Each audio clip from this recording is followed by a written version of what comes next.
민주당은 어제 의원총회에서 다음 주 월요일에 임시국회 본회의를 열고 후반기 국회의장을 선출하기로 결의했습니다.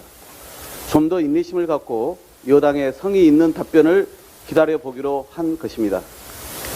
국민의힘도 법사위원장 양보라는 민주당의 통 큰 결단과 민생 경제의 심각한 위기 상황을 고려해 이번만큼은 수용 가능한 양보안을 속히 제시할 것을 촉구합니다. 국회 개점 휴업 한 달 동안 민생 경제 위기로 인한 국민 시름은 더 깊어졌습니다. 국민은 우리는 이렇게 힘든데 정부는 그리고 국회는 뭐하고 있냐고 묻고 있습니다. 계속 정쟁하는 식물국회냐, 제대로 일하는 민생국회냐 선택하는 것은 이제 국민의힘의 결단에 달려 있습니다. 원내 일당인 야당을 공격해서 굴복시키려는 데만 골몰하지 말고 진정으로 타협하고 포용하는 협치의 정치를 보여주는 것은 국정 운영에 무한 책임을 지고 있는 집권 여당의 몫입니다.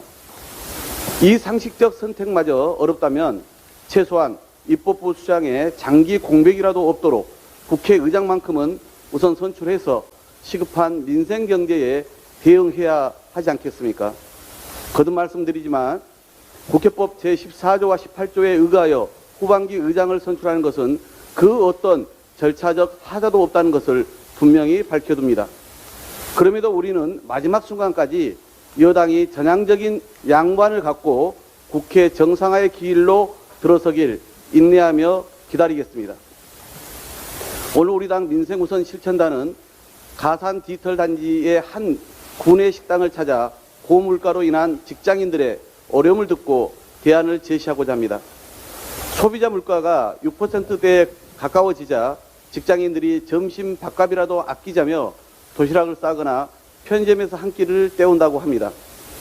이런 부담을 조금이라도 덜 수 있도록 민주당은 밥값 지원법을 검토하고 추진하겠습니다. 물가 현실에 맞춰서 19년째 그대로인 비과세 식대비 한도를 월 10만 원에서 20만 원으로 상향하겠습니다. 원구성 논의는 계속하겠지만 다음 주 국회가 열리는 대로 밥값 지원법을 비롯 유류세 대폭 인하 등 시급한 민생 입법부터 챙기겠습니다. 국민에게 무엇이 중요한지를 제대로 공감해 이를 신속히 입법화하는 것이 지금 우리 국회가 할 일입니다. 여당 국민의힘도 더 이상 목리를 부리지 말고 고통받는 국민을 위해 진정한 협치에 적극 나설 것을 촉구합니다. 김승희 보건복지부 장관 후보자의 정치자금법 위반 의혹 사건이 남부지검에 이첩됐습니다. 장관 후보자가 성가지 정식 조사에서 혐의가 인정되어 정식 수사를 받게 된 초유의 사태입니다. 28일 대검 수사 의뢰 후 3일이 지났습니다. 그런데도 김승희 후보자는 자진 사퇴는커녕 버티기로 일관하고 있습니다. 윤석열 대통령 역시 묵묵부답입니다. 윤석열 정부는 무자격자의 무청문 통과 꿈도 꾸지 마십시오. 이번에도 청문도 없이 윤 대통령이 또다시 임명을 강행하거나 강행을 염두에 둔 지연 꼼수를 부린다면 중대한 민심 배반 행위가 될 것입니다. 김인철, 정호영에 이어 수사 대상이 된 김승희 후보자까지 윤석열 정부는 초유의 인사 대참사로 국민의 인내심을 시험하고 있습니다. 대통령은 책임지고 당장 지명 처리하기 바랍니다. 김 후보자는 어수선한 틈을 노려 요행을 바라지 말고 스스로 결단해야 합니다.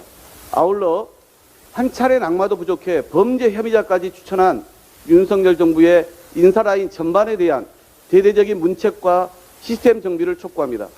정권 초 내각 인사는 부처의 명운을 갈 만큼 중요한데 얼마나 대충 했으면 복지부, 교육부 같은 민생 밀접 부처에 연이은 인사 참사를 낸단 말입니까? 누가 이런 인사를 추천하고 검증했는지 모르겠으나 직무유기로 고발해야 할 판입니다. 박순애 교육부 장관 후보자 역시 더 이상 버틸 명분이 없습니다. 자기 집 가정부를 뽑기 위해 조교에게 면접 문항을 작성하게 하고 커피 심부름과 연구실 청소까지 시켰다는 갑질 의혹이 또다시 드러났습니다.